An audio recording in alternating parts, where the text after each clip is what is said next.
Tällä kertaa Saunapaja kertoo ja näyttää, miten asennat 10 RC-bakin foam-renkaat vanteille ja miten valmistelet ne ajoon. Ja vieläpä ihan kotikonstein. Vantaan Hakkilassa sijaitsevalla Full Speed RC:n crossiradalla otettiin äskettäin käyttöön mattoalusta ja sille suositellaan tällä hetkellä joko Contactin tai Hot Racin valmistamia foam-renkaita. Kyseisiä renkaita myydään ainakin toistaiseksi kotimaisissa RC-kaupoissa valmiiksi vanteille asennettuna ja osa näistä renkaista on heti valmiina ajoon ja osa ei. Jos haluat tehdä renkaan asennuksen ja valmistelun itse alusta loppuun tai vaikkapa sorvata valmiiksi vanteille asennetun renkaan sopivaan kokoon, niin mä kerron tällä videolla, miten tämä koko homma tapahtuu. Ilman muiden harrastajien hyviä vinkkejä koko homman opiskelu olisi ollut mulle itsellekin paljon hitaampaa ja työläämpää. Joten kiitokset erityisesti Ari Reimanille ja myös kaikille muille vinkkejä antaneille. No mitä asennuksen sitten tarvitsee? Jos sulla on käytössä vaikkapa RC-kerhon rengassorvi, niin se helpottaa hommaa. Sorvi ei kuitenkaan ole ollenkaan pakollinen, vaan sä voit kiinnittää renkaan porakoneeseen käyttämällä erillistä adapteria tai vaikkapa sitten ton takavetobakin etuakselia. Porakoneen on kuitenkin hyvä olla jämpti, sillä esimerkiksi toi hölskyvä istukka saattaa sitten tuottaa sivutuloksena soikean renkaan. Eli älä palkkaa kaapista sitä huonointa konetta. Muuten välineiden ei tarvitse olla kovin kummallisia. Sä tarvitset vahvaa 2-puolista mattoteippiä tai kontaktiliimaa, mutta tällä videolla mä näytän, miten kiinnitys tehdään teipillä. Tarvitset karkean viilan, jakkapaperia ja mahdollisesti myös katkoteräveitsen. Kyseessä on melko sotkuinen operaatio, joten suosittelen tekemään homma jossain muualla kuin keittiön pöydällä tai älä ainakaan jää siitä kiinni. Ennen kuin sä aloitat asentamisen, niin kannattaa varmistaa, ettei vanne ole kiero. Nimittäin erityisesti foam-renkaiden asennuksen jälkeen harmittaisi huomata tämä jälkikäteen. Jos et saa porakonetta mihinkään kunnolla kiinni, niin tue se alustaa vasten. Vanteesta hiotaan pois keskimmäiset kaulukset ja reunimmaiset jätetään paikoilleen ja vanteen hiontaan sä voit käyttää esimerkiksi viilaa ja hiekkapaperia tai mitä muuta nyt sulta kaapista sitten löytyy.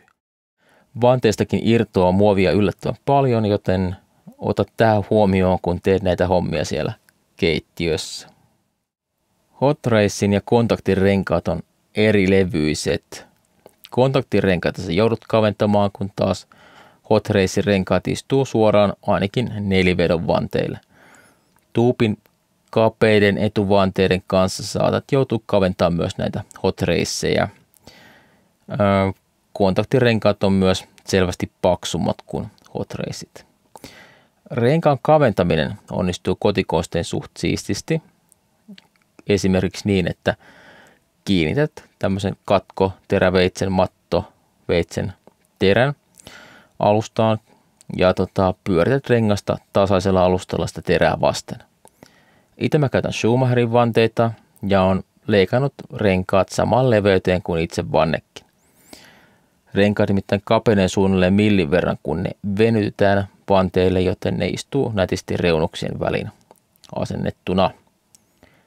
Varmista kuitenkin ennen leikkausta, että renkaiden liimasauma tai väriraita tulee symmetrisesti molemmille puolille autoa. Ja leikkauksen yhteydessä renkaan alle voi laittaa teippiä, niin se pyörii vähän helpommin. Ja jos haluat vielä tarkemman leikkuutuloksen, niin leikkauksen ajaksi jokin vahvikeputki renkaan sisäpuolelle olisi ihan hyvä. Ja sanomattakin lienee selvää, että terän kanssa kannattaa olla tosi varovainen. Lipsahduksia ei ole varaa, jos et halua sitten lähteä sairaalaan paikattavaksi. Näinkin yksinkertaisella menetelmällä saa suht siistiä leikkausjälkeen aikaa ja jos pienet epätasaisuudet häiritsee, niin niitä voi sitten vielä erikseen hioa pois. Valitse renkaiden kiinnitykseen jokin laadukas mattoteippi. Esim. 3mm teippi on pysynyt mulla ongelmitta kiinni. Teippi tulisi asentaa vanteelle tarkasti reunasta reunaan ja koko kehän pituudelta. Helppo homma kyllä, mutta pientä tarkkaavaisuutta vaatii. Sellainen etukäteishuomio, että teipin liima saattaa jumittaa ikävästi saksen teriää, ja kun teet kerralla useamman renkaan, niin leikkaaminen saattaakin onnistua paremmin terävällä veitsellä. Renkaiden asennus vanteelle onnistuu, kun sä kastelet teipin ja renkaan vedellä. Ja vettä ei kannata tosiaan pihistellä, koska tässä renkaan asettelussa joutuu muutenkin käyttämään reilusti sormivoimia. Rengas menee suht nätisti vanteelle, kunhan vaan välissä huomaat suoristella alle taittuva renkaan reunaa. Renkaan keskittäminen vanteelle käy helposti sormivoimien päälle ja jotkut käyttävätkin tähän hommaan pihtejä. Jos näin teet, niin ole kuitenkin varovainen, ettet repäise rengasta rikki. Operaation jälkeen renkaiden tulee antaa kuivua vuorokauden verran, jotta vesi haihtuu ja liima tarttuu kunnolla. Ennen tätä renkaita ei tule sorvata tai niillä ei kannata ajaa. Ennen kuin aloitat sorvauksen, niin muista suojelasit ja erityisesti silloin, jos käytät oikeita rengassorvia tai korkeita kierrosnopeuksia. Ja kuten vanteiden kanssa, niin jos et saa porakanetta mihinkään kiinni, niin tuo se jotain alustaa vasten. Renkaan sorvaus käy nopeasti käyttäen karkeata viilaa ja pinnan voi viimeistellä sitten hiekkapaperilla. Sellainen karkeusasteen 80 paperi on hyvä viilauksen jälkeen ja 120 voi sitten tehdä lopullisen viimeistelyn.